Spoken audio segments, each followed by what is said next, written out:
And so hopefully you're all there. Sorry about that.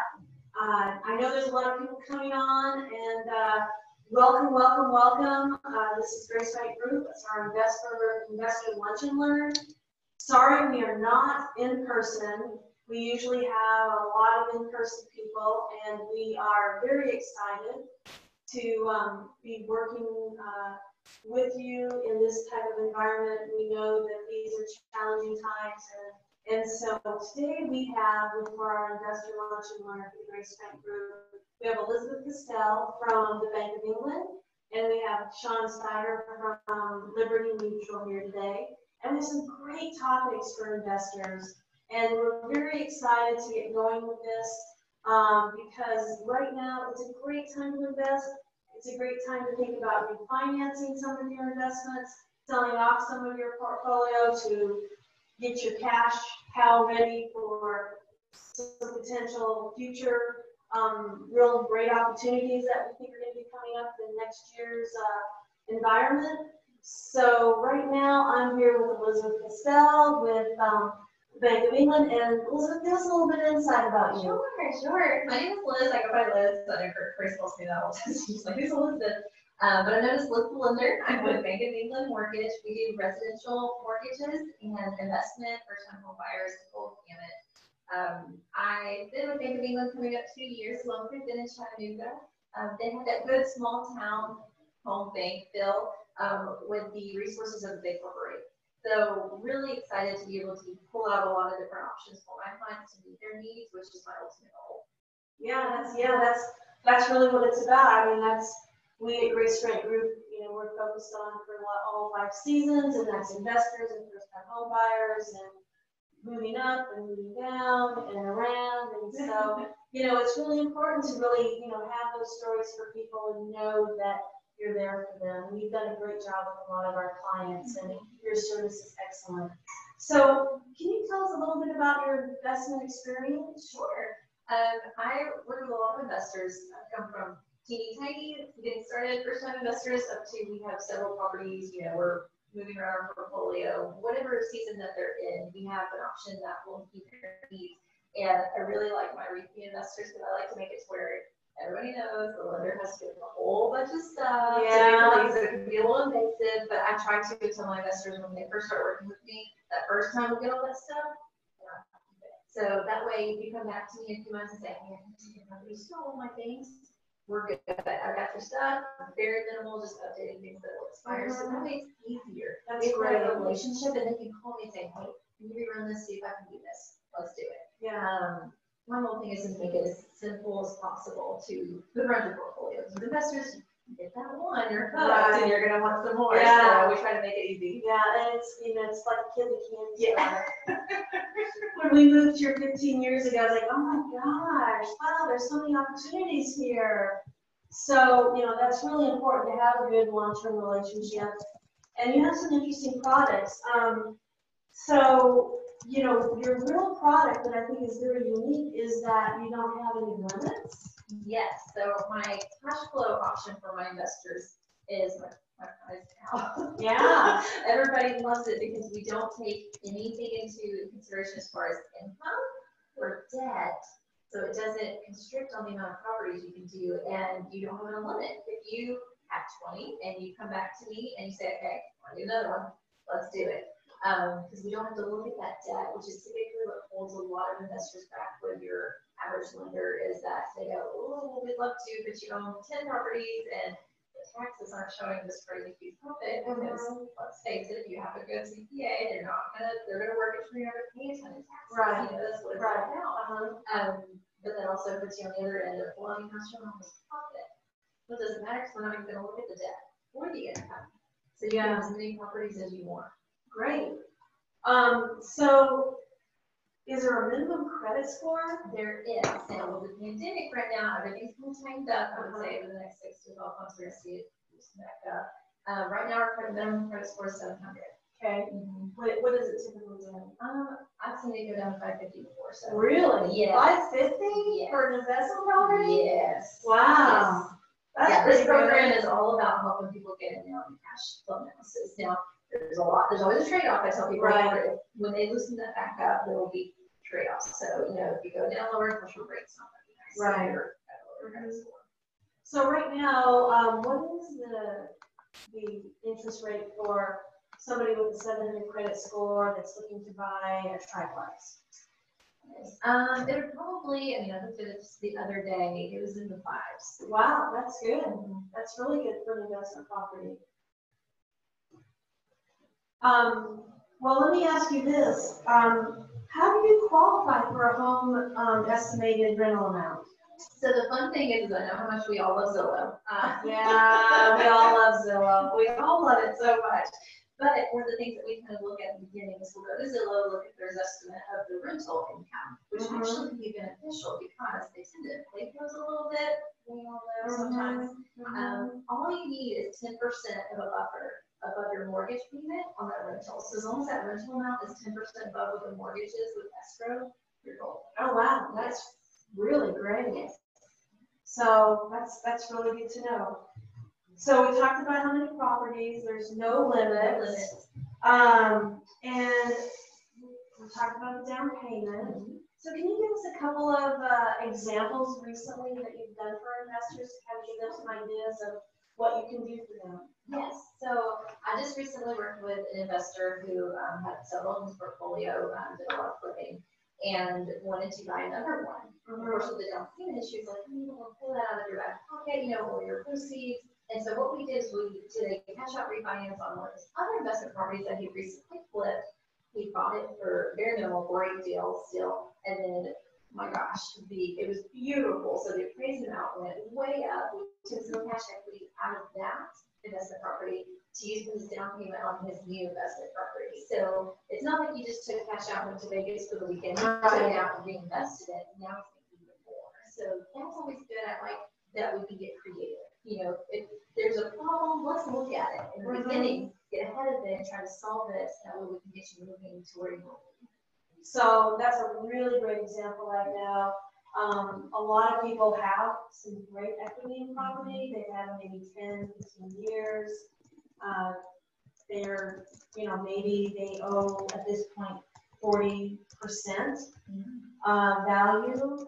And it's probably appreciated in the last 10, 15 years. So that's taken into consideration with the refinance. Yes. So that's a great way to keep your current cash flow property, spread the wealth out to a couple of new properties. So is there a limit on how many refinances they can do in a year? Wow. So if I had 15 properties, but I had 60, 70% equity, I could take every single one of those, refinance right now, and then take that money and reinvest in real estate. Wow, that's awesome. That's really, really good. So we're going to kind of open it up on chat. You can't talk. We have you on mute, but you can go into the chat screen and ask a question for Liz, and then I can repeat it to the group. It'll also show up as a group chat, and then Liz will answer the question. Yeah. So let's open it up to some chats right now and see if there's anybody that has any type of question that they'd like to have answered.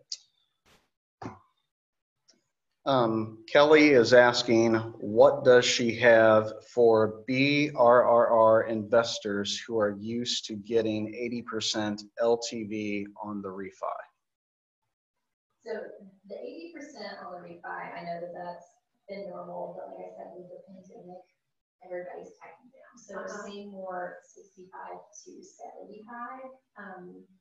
Just depends on the program. So I know with those investors, it's all about getting in there and moving it quick. Right. What we can do is we can sit down and look at your unique situation. This particular program may not be the best answer for you. It may not save you most money, it may not get you most money. But we can sit down and look and see what would be the answer for that particular situation. Okay, great. Great question, Kelly. Anyone else have any other questions? Yes, there's another question. What is the amortization on that program and how long is the rate fixed? So the rate is fixed permanently. So you're not going to see any kind of swinging. I really hate talking farms with people. Yeah. I really do. Yeah. I've seen them go south Particularly with investment property. Yes. Yeah, Even, yeah. I have a lot of my investors coming to me that have done money or an arm, Yeah. and the pandemic or something like this happens, and all of a sudden they're like, we're gonna go. I had one call me 2 months ago, and they're like, it's about 12%. Oh I my said, God. 12%. I said, oh, okay, let's Talk get about you taken care of. earning cash flow. Oh gosh, yes. So in that situation, I only talk fixed rates. I mean, we can if you really want to. I just have seen so many bad situations with that. I just would say let's do it. So is it 30 years, 15 years? It depends on I mean, the client. So they have the option of 15-year or 30-year. That's awesome because they do have the opportunity for a 30-year fix. Yes. That's great. Any other questions? Those are really two great questions. There are some people having trouble hearing her, and so I'm trying to make some adjustments for that as we go, but I'm limited to do that. So I apologize. We had tested this before and it was sounding fine to us. So I'm not sure what else we can do, but what we will do is we can keep track of these questions and just post these answers for those that aren't hearing them later. Yeah. All right. All right. Sounds good. So, but we will, for those that can hear, we'll go ahead and here's another question from Haley with PMI in Chattanooga. We are a property management company here in town. Just wanted to give a shout out and let our investors know we are here. All right, Kelly. Should have pre-read that, but thanks, Kelly. Good job. Good job. Way to work it in. Do you have a program for investors doing fix and flip rehabs? That's from Robert. That would feel a little trickier right now. A lot of my rehab programs have basically. They really have right now. I would say here the next few months we may see them come some more, but those have all but. Yeah, they've been a little tough. There's a couple of local community banks that that we've had some success with, and we can certainly send you some of that information. That they have in-house lending guidelines, and so we have had some success with that. But that's that's pretty much one of the best routes is to go with a local community bank that's invested in the community. Bank of England is awesome, but they do have some restrictions right now, just like so many banks about the rehab. Yes. So we do have access to a couple of names that we can get to. And I believe that is the last question. Okay, any more questions anybody has?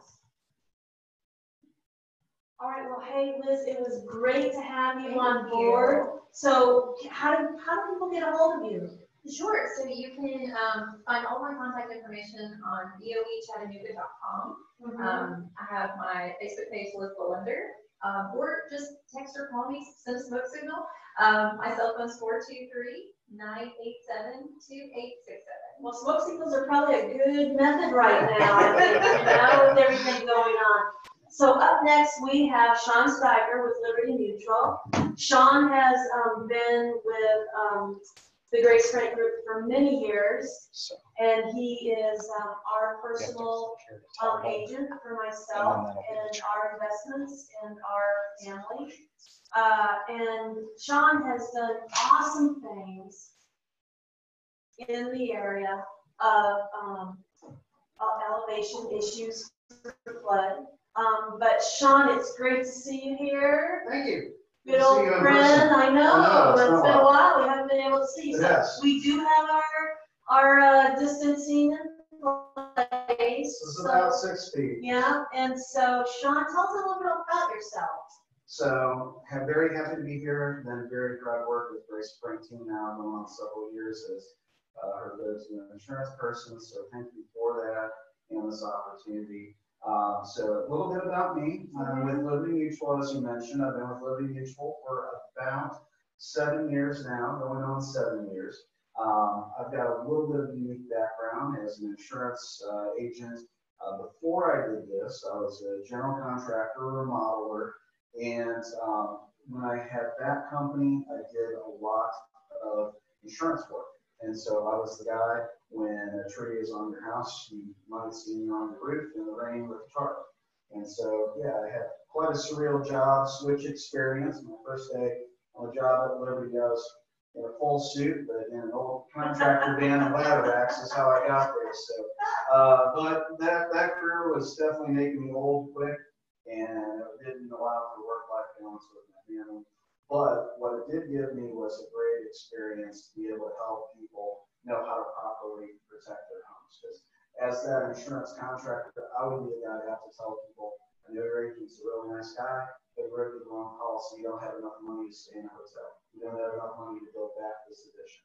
You don't, and so because of that, I take writing homeowners insurance, especially for investors as well, very seriously. Well, it's a really important area, and a lot of general agents don't have the knowledge base that you do to catch a couple of really key aspects that make a really big difference.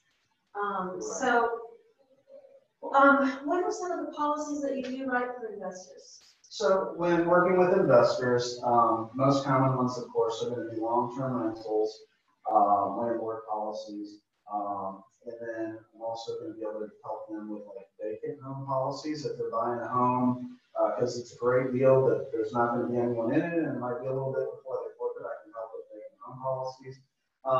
If they are planning on like doing a reconstruct, then use some builder's risk for reconstruction or construction.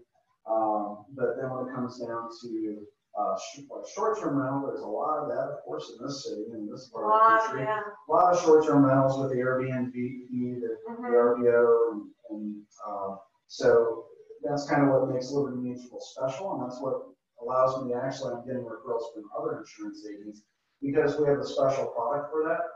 We've got a special endorsement for that can actually turn a home policy into allowing for that risk. That's great. Yeah, Liberty Mutual has an excellent short-term rental, and that's really tough to find. So I know, like, we also have like our general liability with you.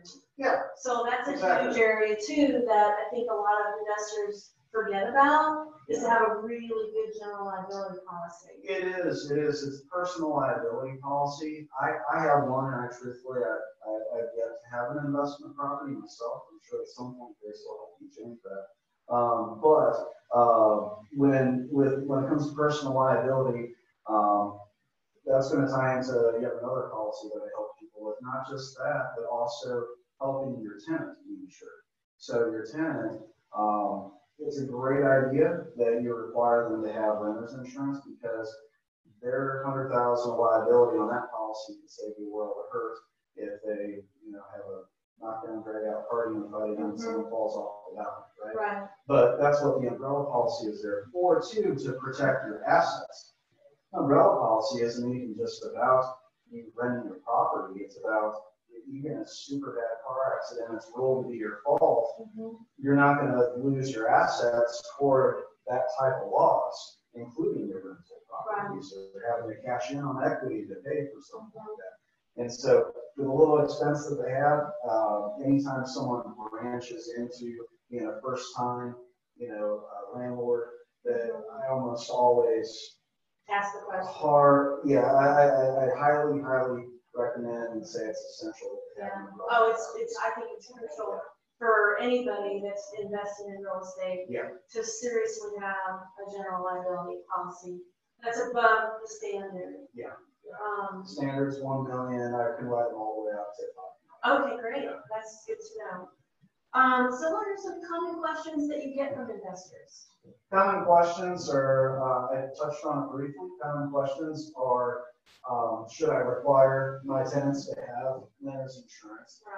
Can I require it? And the answer is I'm not an attorney, real estate attorney. We never really did one of those, but I would say you can include it as a requirement on your tenants or your landlord-tenant agreement, and you should, because you can screen them, being a landlord, really well, but you can't always screen who's hanging out this weekend. And so if someone, especially high-risk things, or if someone does have a dog, you allow for that. You know, if someone, especially if someone has a swimming pool, you know, that you own, that you're leasing that home to someone else, you know, those are high risk. But even the two, you know, the one bedroom duplex, you know, on either side, Right. that's it.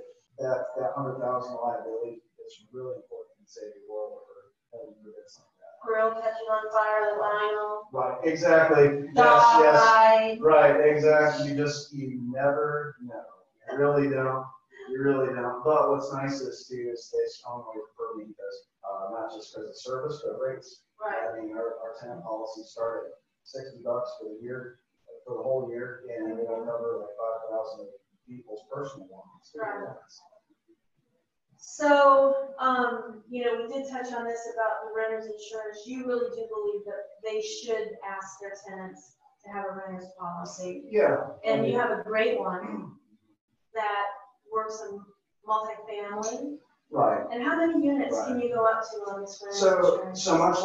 much like lending, there's rules and restrictions and regulations for anything over 4 units. So I can go up to 4 units. Mhm. I can insure those. Anything beyond 4 units, you're going to need a commercial policy. And if you get into that scenario, I won't personally be physically writing that, but I can definitely advise you and get you what the page of that does right. Okay, great. That's really awesome.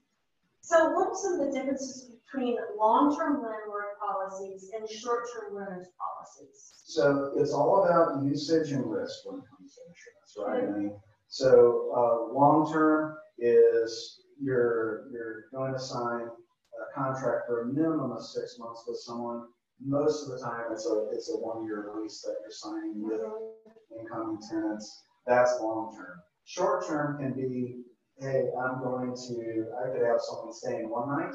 I could have them stay 3 months, you know, and so that fits the Airbnb mold. And of course, part of the reason it's a big deal that we have this special endorsement with Liberty Mutual is because short-term has a lot more risk. So to insurance companies, they think there's a lot more risk, the average insurance company, and that's because you can strain that one person, you know, to live there for a year or more. Right. But with short-term rent, I mean, it's a different person every other day, twice a week, 3 times a month, whatever the frequency is of how you lease those out.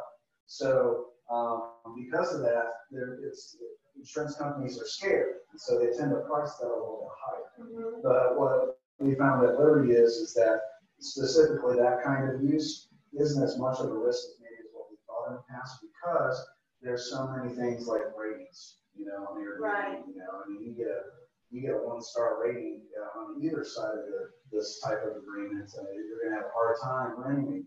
You know, so and most of the people are families or professional travelers, and so there's not a huge undertaking there. But that's the difference between the policies is just usage and what type of risk they insure for. So this is another question that I have because I know when you're out there and you're, you know, working to find a new investment property, you know, you're always trying to analyze your cash flow. What's going to be my return on investment? So is it easy for you to get a call from somebody that you're working with to say, hey, I'm looking at this new property. Can you give me a general estimate of what the insurance would be? Yeah, so that is to circle back to common questions. That's a very common question that I get. And what's important about that, to know about that is I wouldn't be able to just look at an address and over the phone shoot from the hip and say, hey, we're looking at $100. Right. There's no less than 50 different factors that go into rating place. But I can typically, most of the time, get those types of quotes back to you same day. Okay.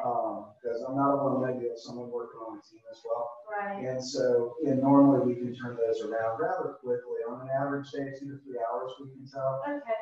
And you're going to want to do that because not only are you going to be looking at pricing, I'm also going to be screening for prior claims that maybe happen there. Which would be great.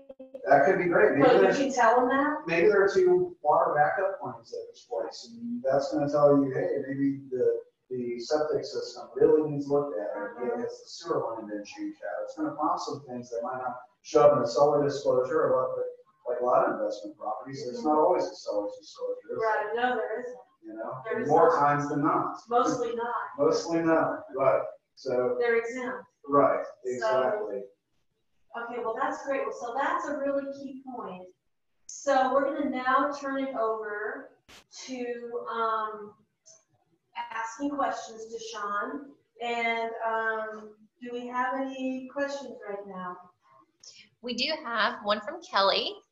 If I have my general liability policy and require my tenants to have renter's insurance, do these cover all dogs? What other gaps should I look at covering? That's a great question. So, and the answer is Liberty Mutual about 2.5, 3 years ago, we stopped asking the dog question. We don't care if it's a pit bull. We don't care anymore. We don't care, what kind of breed it is, so that's helpful. The other thing is there are some insurance companies that, unbeknownst to some agents, especially agents that will broker multiple insurance companies, and I can broker multiples as well. I've got one company that they will exclude animal liability unless you add it on as an endorsement.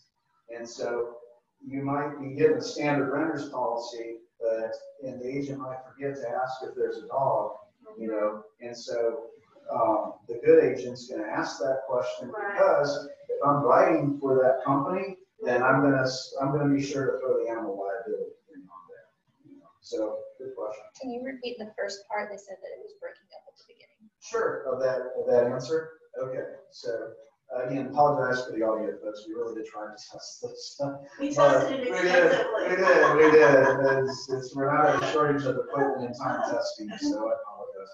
But sure, so the beginning answer of that is that you can absolutely, it don't matter what kind of policy you have. Just the standard tenant policy, most of the time, I'd say 19 out of 20 times it's going to cover any animal liability.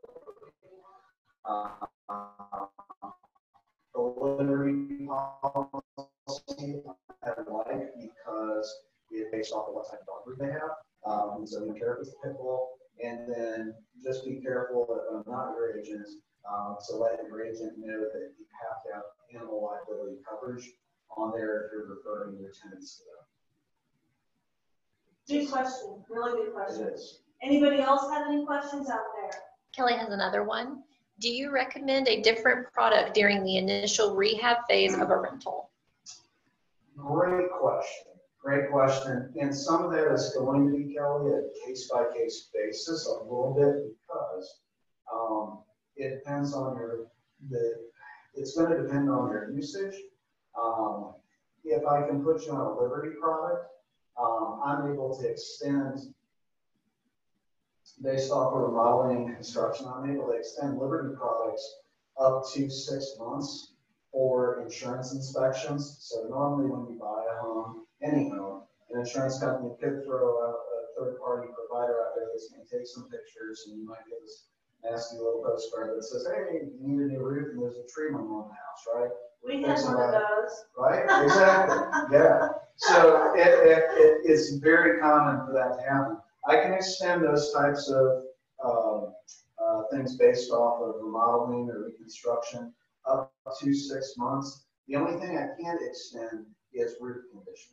If it's a 30-year-old roof, that's going to be a problem. It's going to be hard to insure unless it's metal, of course. But if it's a shingle roof and a lot of the granules are gone, that's one that I can't get around too much, and I might just do this.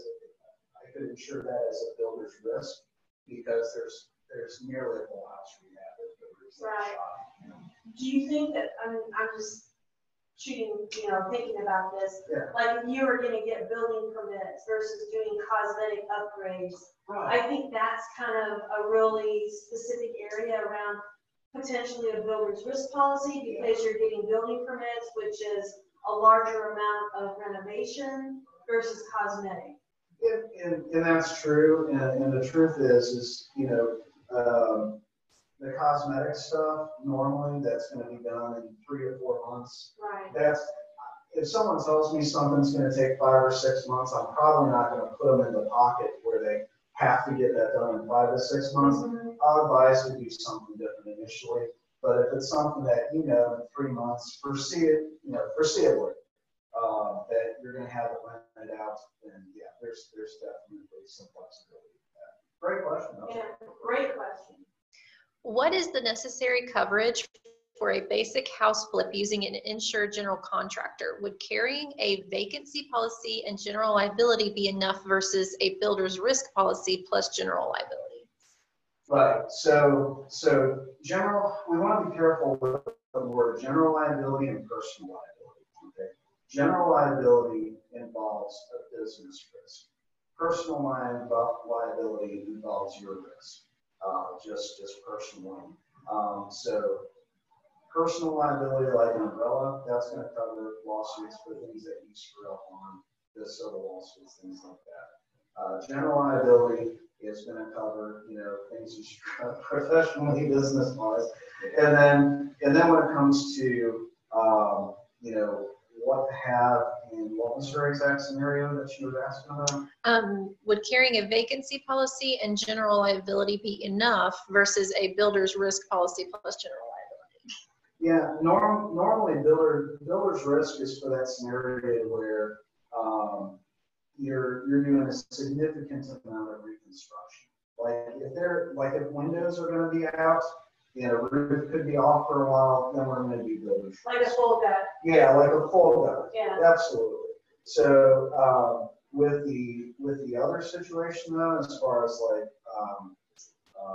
just a rehab, something like that, if it's going to be sitting empty for a while, do the vacant policy, because that's the one that insures against theft of your heating and cooling unit, right? And so, and how many times, I've seen this a lot, right? A lot to where you're nearly done with your rehab, and when's that unit getting installed? When the heating and air guy makes it, right? So maybe it's going to be on the front side it's installed, and you're still going to be, 2 weeks vacant minimum before the next contractor comes in to remodel the bathroom, and there it goes installed. Yeah. That's So a tough one. that's why we put cages on all of our HVACs. That's what I always recommend. Yeah. So the vacant home policy, if most of the home is there, the builder's risk is really more insuring against materials being stolen and weather tearing down what's there now. That's kind of the defining factors there for the home. Any other good questions out there? Going once, going twice. All right, so we have on the screen a couple of our investment properties that we do have available. We are specialists in investment properties. We work with investors all over the country. Several of our team members have extensive experience in investor as well as foreclosure properties. We do have a pre-foreclosure list that we can support you with. And we are really, really excited to be working with you guys. And right now is a really great time to be out there evaluating your investment portfolio. Some of you should consider selling some of them right now to end users. Others should consider refinancing part of your portfolio to have a good cash on hand for what we believe in 2021 is going to be a really great investment opportunity time for some particular stressed properties that we think are going to be really hitting the market. We're pretty confident that 2021 is going to see a surge in foreclosures because we are one of the top foreclosure listing agencies in the state, and we have heard it from New York, we've heard it from around the country, that get ready, because in 2021 we are definitely going to have a surge similar to 2007 and 2008 in foreclosure properties. So now is the time to really look at your strategies and be prepared to have a new plan for the end of this year, getting into 2021, to really position yourselves well. So we really appreciate you guys being here. And we did have, I think it was Benjamin Gordon, that was the winner of the $50 gift card from the feed. So Benjamin, if you can work your way over to our office, or we can mail it to you, then you're going to have a $50 feed card. It's a great place in Southside. to have dinner, lunch, brunch on the weekends. They're open now. We're very excited to have them back in line because it's one of my favorite places in the South Side. So thanks so much for joining us. If you have any other questions, we'll have another Lunch and Learn in the next 2 to 3 months. Hopefully it'll be live again, but I think we've got this set up now, so we can continue to do them virtually. Have a great rest of the week, and just give us a call to answer any of your questions. Shawn, your phone number, where to get a hold of you? You can get a hold of me, and I'll post it out there on the website too. 423-242-2263. Or honestly, for investors, my cell phone, 423-593-4302. Shoot me a text if you were online today. If you'd like an official contact card, I can text something over that would be very helpful. All right, guys, have a great rest of the week, and thanks for joining us.